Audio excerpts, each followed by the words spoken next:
Hey there, vinyl community, welcome back.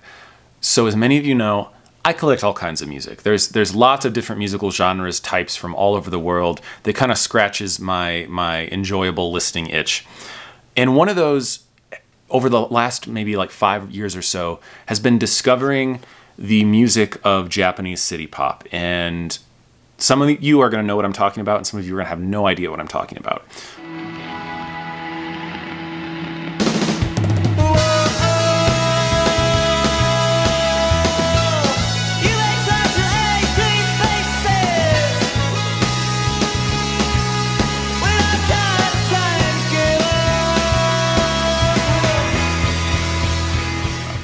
What is Japanese city pop? Well, it's not actually the name of a genre as it existed back then. This was just considered popular music at the time that it was being produced, at the time that it came about. But it's kind of been retroactively dubbed city pop by revivalists, by people that have discovered this music on the internet over the last 10 years or so, and kind of brought it back to life and begun to appreciate it anew. And this includes fans from all over the world, not just Japan, fans from Europe, North America, South America.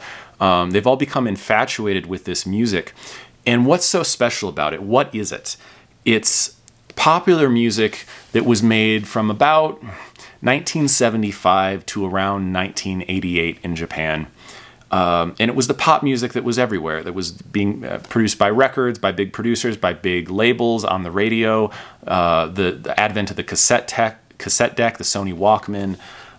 It was the music of this time. There's a few things that made this music in this period special. Well, one, this was the era of Japan's huge economic boom. I mean, they definitely had a great, a very strong recovery, economic recovery post-World War II, but the economy really kicked into high gear in the mid to late 70s, and the 80s was kind of Japan's time in the sun.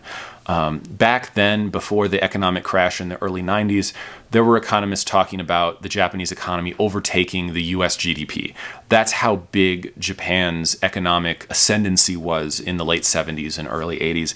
And the music of the time reflects this. It was also a big cultural shift in Japan at this time. More people were moving to the cities. Young people, young professionals were moving into the cities and having their own lives.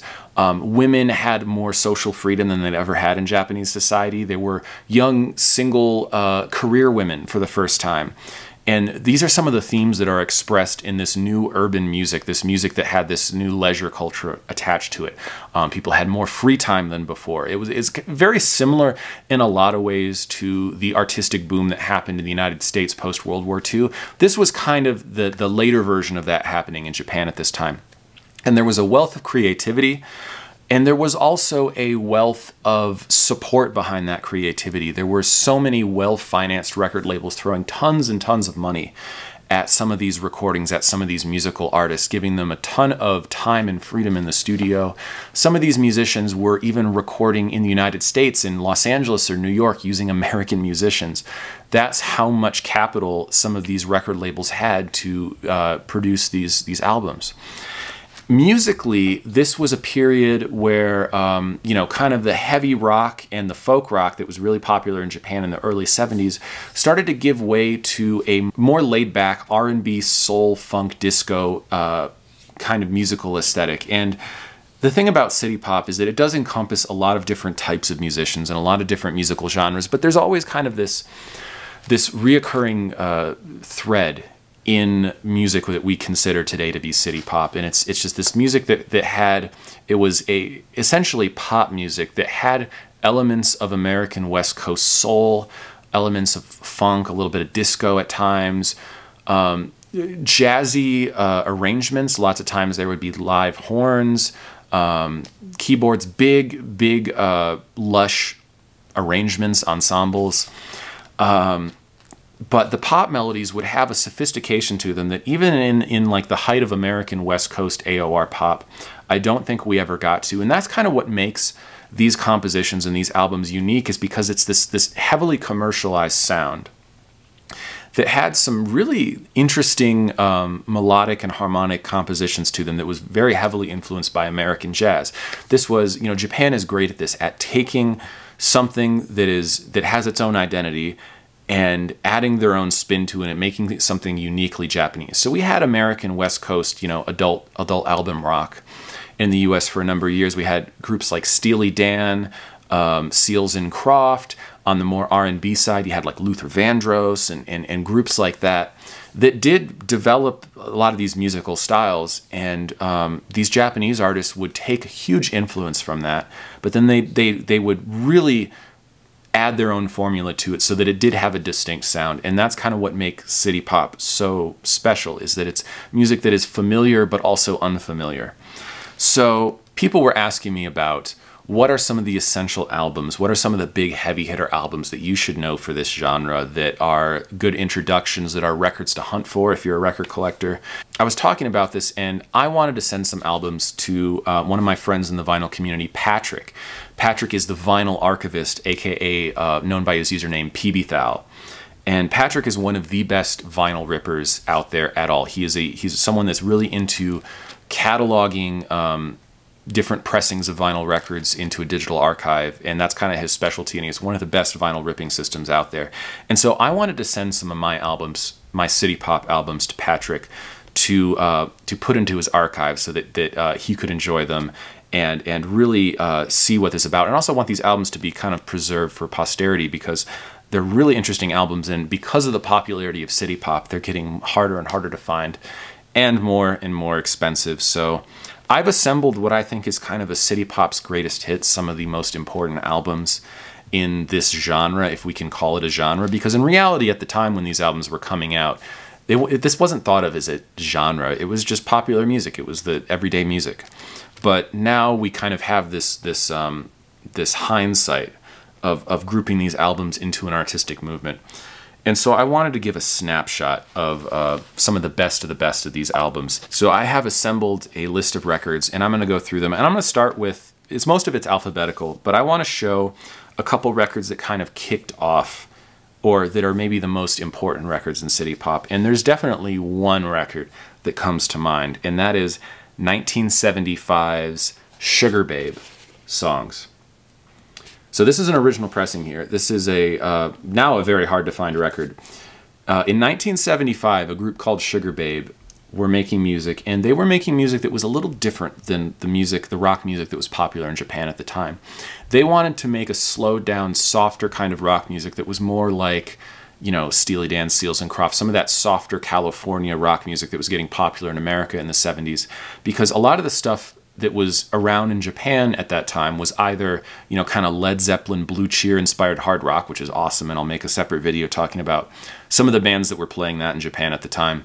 But there was also a lot of, the folk rock movement was really big in Japan in the early 70s. You had artists like Happy End, or Nobuyasu Okabayashi, I think I'm saying that right. A lot of these kind of singer-songwriter folk artists that were very popular in the early mid-70s. And Sugar Babe wanted a different sound. And Sugar Babe were mostly headed by a songwriter by the name of Tatsuo Yamashita. And we will get to him, but also featured vocals by a very young singer named Teiko Onuki.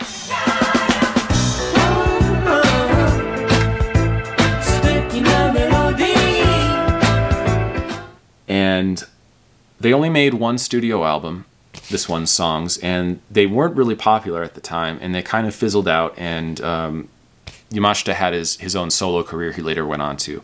But this album is brilliant, and it's often kind of seen as the genesis of city pop as a genre, was kind of the blueprint laid out in this little album, 1975 album here, Songs by Sugar Babe. So that's the first record I'm sending. And probably the godfather of city pop was the mastermind behind that album, and it's Tatsuo Yamashita. And I could include pretty much any Tatsuo Yamashita album. Pretty much every album he made from the 70s through the 80s is brilliant in its own way. But, you know, I'm limited by the amount of records I can mail to Patrick, so I picked two of the best. And the two that I most think represent his style are 1977's Spacey. This is a very hard to find original pressing. Unfortunately, mine does not have the Obi. This is when he was still on RCA.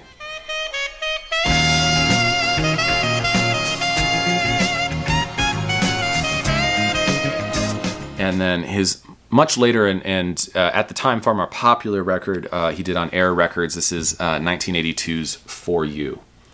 These are, I think, the two albums that best encapsulate Yamashita's style. Spacey is definitely more of like a disco style record with a lot of that like Steely Dan influence. And by the time he made For You, there was definitely a different sound he was going for. I mean, he definitely had a lot more financing available in the studio to really kind of explore sounds with this.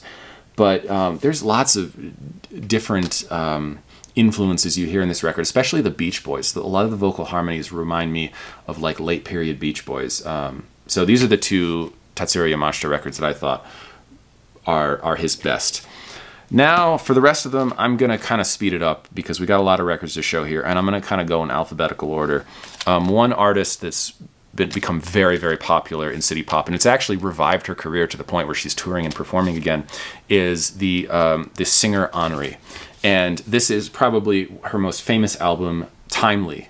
And this came out in 1983. This was an album that was written and produced by the musician Toshiki Katamatsu, who we're going to get to later, who was a very accomplished solo artist in his own right, but he did a lot of the music for Onuki's best albums, and this was definitely one of her biggest hits. It has that reworking of her song Cat's Eye, Windy Summer, and just hit after hit on this album, and really represents kind of more the pop side of city pop as a genre. But I think her much better album is the one that came out the following year, and that is 1984's Cool.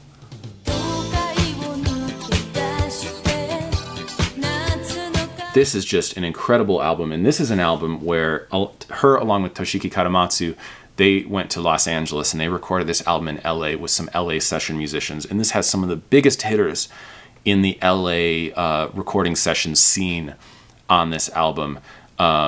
Nathan East plays bass on this album. You got Ernie Watts, you got Leon Chancellor on drums, some of the biggest heavy hitters in Los Angeles just going to town on this album with amazing instrumentals, some amazing live horns. And for the audiophiles out there, even though this is a Japanese press, this is the original Japanese pressing, this album was actually cut by Bernie Grundman. So it's a hot cut. This was cut about the same time as he was cutting the Michael Jackson albums, as he was cutting Thriller. So he knew how to cut a hot disco record back then, and this thing sounds amazing. It is definitely one of my demo records for this kind of music. It sounds amazing on my system. So this is HRI Cool. Another great sounding record in a very different musical style is 1980's Monday Morning by the musical duo Bread and Butter. If you want to explore the more Seals and Crofts style, laid back, kind of cool beach vibe of city pop, this is definitely an album. It has one of my all-time favorite city pop songs on it, Japanese Woman, that has this infectious groove to it.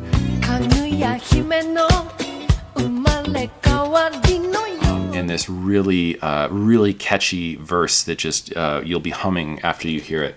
I don't love all Bread and Butter's albums, but this one, especially for the single Japanese Woman, is just absolutely incredible.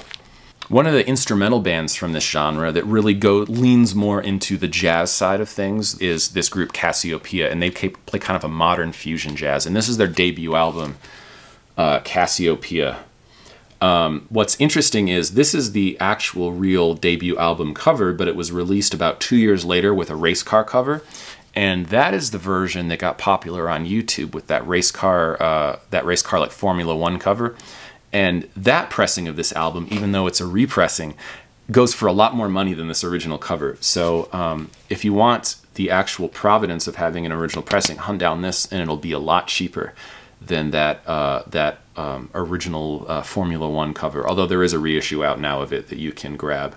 The popularity on the internet of this music has caused a lot of reissues, and I'm about to show one, which is another Cassiopeia album, this instrumental vocalist jazz fusion group, and this is their live album Mint Jams. And this is not an original pressing, this is a Alpha Records reissue, because the original of this is kind of very, very difficult to find.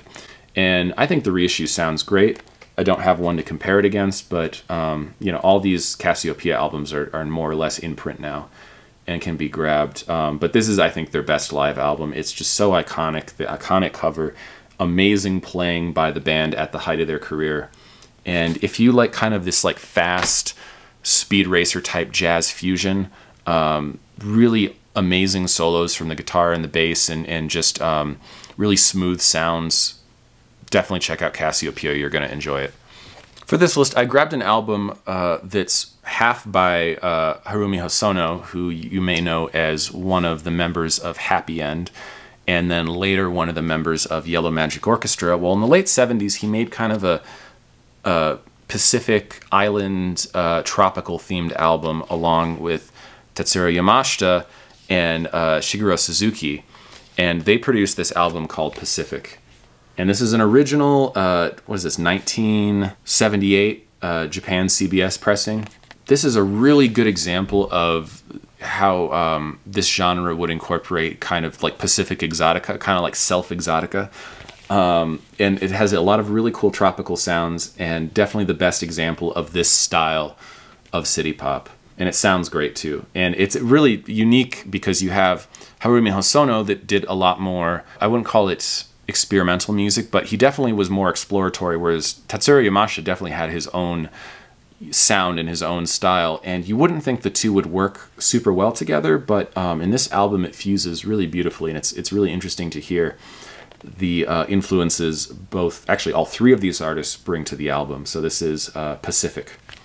When I was talking about Henri earlier, I mentioned that her songwriter and producer for most of her albums was this artist named Toshiki Katamatsu, and he had an incredible solo career in his own right. And I wanted to include two of his albums.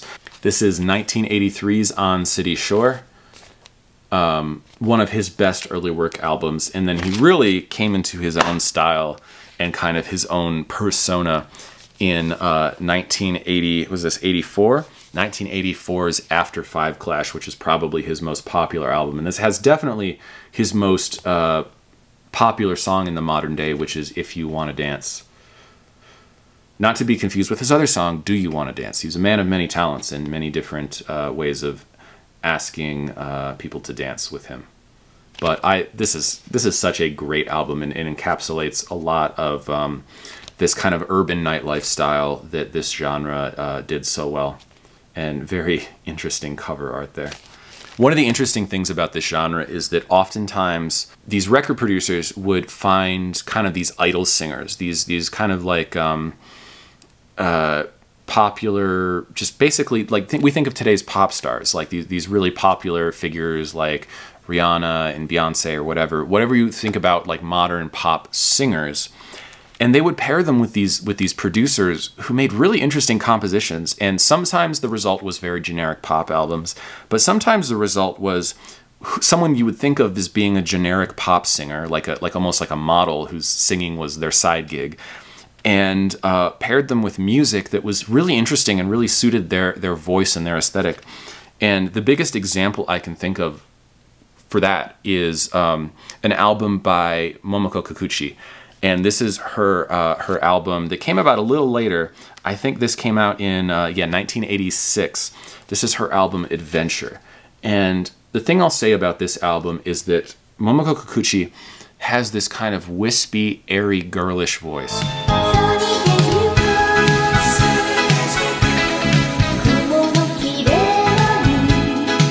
And a lot of times that would be paired with kind of this, in a lot of records that came out at this time, it would be paired with this kind of chintzy, cheesy, simple music.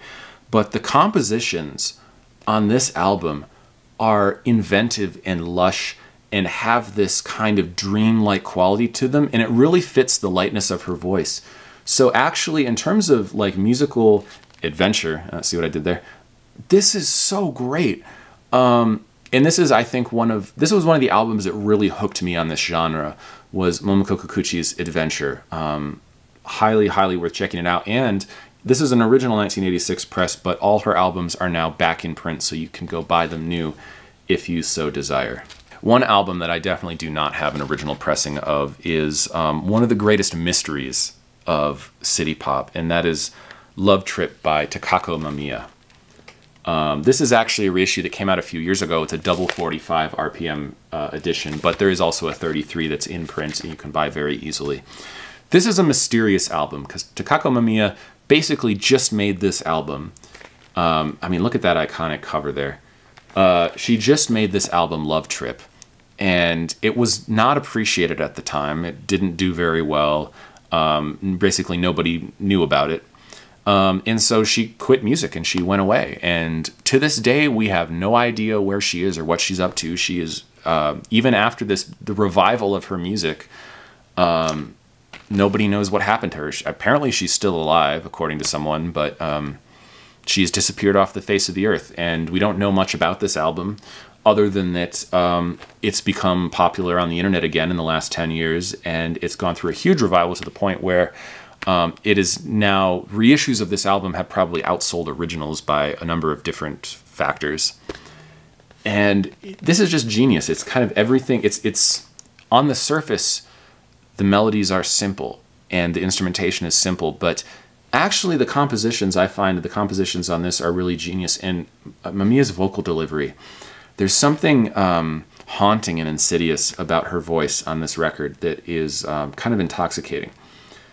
This is one of those records you just want to play at like 2 or 3 in the morning, looking out over the skyline of wherever you live, or driving in your car late at night. It's a magical record. Talking about another artist who maybe wasn't appreciated in her time, I had to include one record by the artist Miki Matsubara, and this is her, was this 1980? Did this come out? 1978? 1980. This is her album Pocket Park. This is an original pressing. It kind of has the dual cover here. This has on it one of the songs that would become kind of an anthem and a hit of the city pop revival, and that's her song Stay With Me. That's on this record, and that's why this is probably her most sought after record. And her albums have also been reissued in the following years, and you can buy a lot of her records new now. Miki Matsubara is kind of a tragic figure in city pop because she did have a somewhat successful musical career, and then in the 80s, I think, or was it the 90s, maybe the early 90s, she stepped away from music to focus on her family, and I think she was privately battling cancer. She received a cancer diagnosis at some point after she retired, and she passed away in the early to mid 2000s. And so she sadly never got to see the enthusiasm and revival of her music, because now she's one of the biggest names in this genre. Her YouTube videos get millions of views. Her records have been reissued by her label.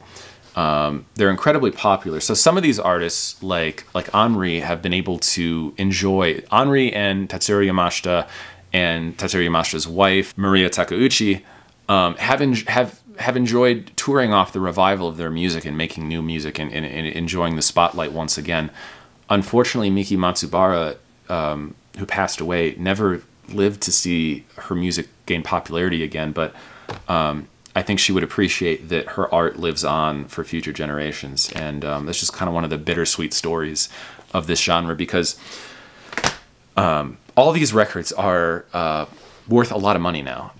It's not super cheap to, there's still some stuff you can get very cheap, but compared to what they once were, these were records people were giving away in Japan in the 90s and 2000s, and even up to the early 2010s, when this music started to be rediscovered.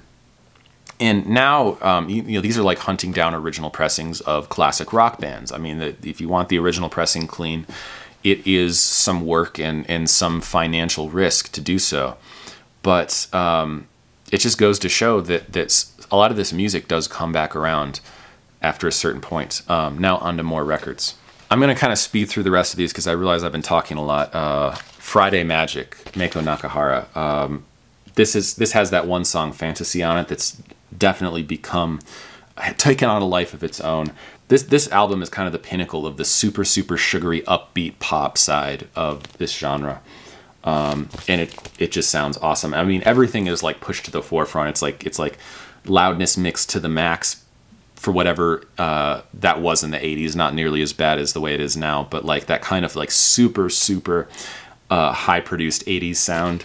This album has that, and it's really cool to listen to. One of the more jazzy, soulful singers of this genre is a woman named Junko Aashi, and she has a number of amazing albums.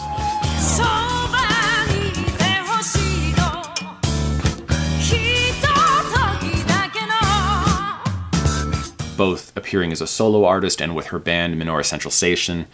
And it was really hard for me to pick one of her albums to include in this list because they're all so solid. And of course, the one that everyone knows that got popular on YouTube is her compilation Magical, that has an iconic shot of New York's Twin Towers on it. I mean, this was, of course, an album that was released in the early 80s. And that kind of nostalgia for what city life used to be back then, that kind of feeds into the popularity of some of this. And I have no doubt that that cover definitely made people sit up and notice the music of Junko Aashi. But I think her individual albums are a lot better than that compilation. And this one, Flush, is one of the greatest examples of her late 70s output. This came out in 1978. And she was on Philips, and Philips just had amazing sound quality in this era. Probably next to Sugar Babe's songs, my most valuable original pressing of this genre is the singer from Sugar Babe, and that is Teiko Onuki and her iconic album Sun Shower. This is Onuki has one of the most interesting voices of all the artists in city pop. She has this sweetness to her voice that makes you want to relax, and it just takes all the tension out of your body. And the instrumental arrangements on this album, and then also the next one I'm about to show, are just fantastic. This is an original Pan Am press, but her records are in print right now, and you can buy the reissues of these, but I had to include the original press for posterity because it's such a cool artifact of this time. The other album I wanted to include from Teiko Onuki is her 1978 follow-up album to Sun Shower, and that is Minion. And this is, you know, original pressings of this album are even harder to find than Sun Shower, so I don't have one, but I do have the next best thing, which is this wonderful 2022, is this? Yeah, 2022 Great Tracks reissue by Sony.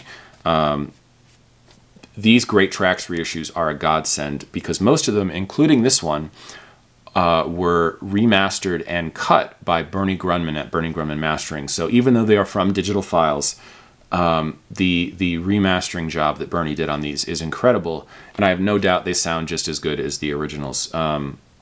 This is an amazing sounding one, and I think probably her greatest work before she definitely took a very different direction in the 80s musically. But the ones that everyone loves are Sun Shower and this album, Minion. And her voice, especially the track on here, 4 AM, is just gorgeous. For some more instrumental music, that is music without vocals, we have some albums by the fusion guitarist Masayoshi Takanaka, and this is his 1977 breakout hit, Insatiable High. I love the cover on this. I mean, you think of iconic cover art, an Insatiable High, like a runner's high. Just brilliant art design here. And really amazing, soulful, smooth, jazz fusion guitar playing by Takanaka, who's like, you know, one of my friends was asking me to describe his music a couple days ago, and I think I came up with, like, it sounds like if Steve Vai were melded with Kenny G. And that's kind of how I think about the music of Masayoshi Takanaka, but his playing is just brilliant and infectious, and I love this album. Another Takanaka album I love is probably his most out there, his most adventurous album, and that's this awesome double album, The Rainbow Goblins, from, I think this came out in 1981. Just beautiful cover art. It makes me think of, like, the old 90s, like, Metropolitan Opera James Levine ring cycle set. Just beautiful. And I think this is probably my favorite album of his. It's definitely his most progressive in a way, and I mean, you definitely get a sense of that with the cover art.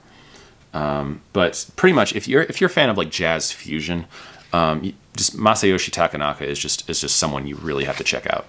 I had to include the single Bay City, and that is from Full Moon by Junko Yagami. That song by her is just has this infectious verse and chorus.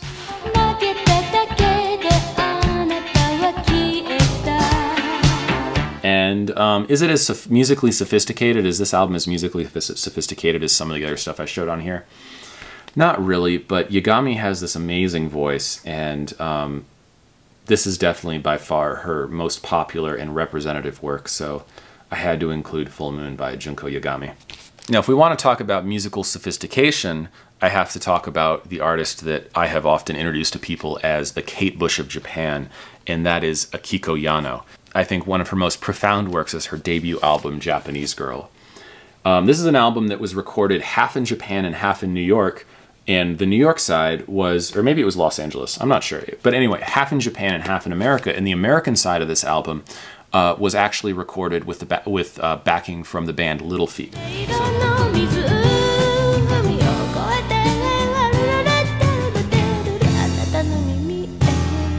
So if you want to hear kind of an unheard Little Feat album, listen to the debut album by Akiko Yano, Japanese Girl. This is from original pressing from 1976 on Philips. And then Akiko Yano has amazing, amazing records following that album, pretty much all throughout the 70s and the early 80s. And so it was hard to pick one, but probably the most popular album of hers, probably partially because of the cover, is her 1977 album, Irani Competo. I think I'm saying that somewhat right. This is, usually I get pretty okay about some of these album pronunciations or these name pronunciations, but this one I struggle with. Irani Competo. Maybe it's competuo. Maybe it's that because it's the OU in Japanese, so tuo, I think is how they say it.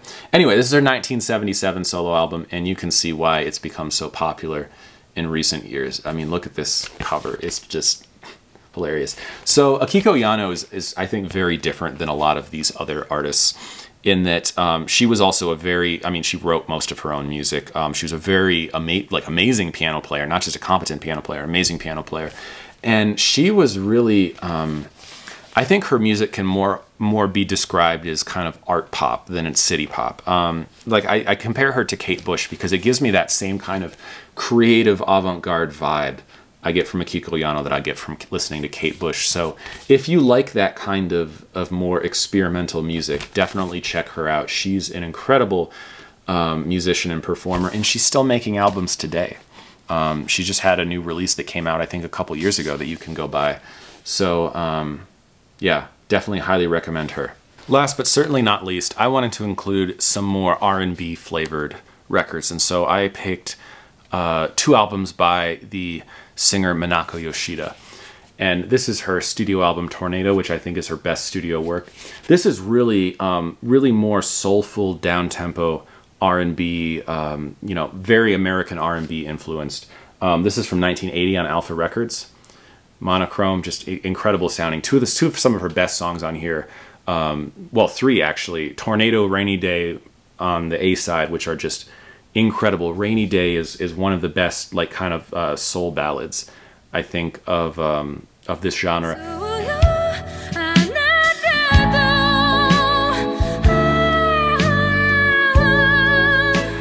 And then on the B side, Midnight Driver is just an incredible funky single that I think really is some of the best of Japan at this time, definitely. And then I wanted to follow it up with her live album, In Motion, which is, I think, one of the best live sessions of any soul record ever.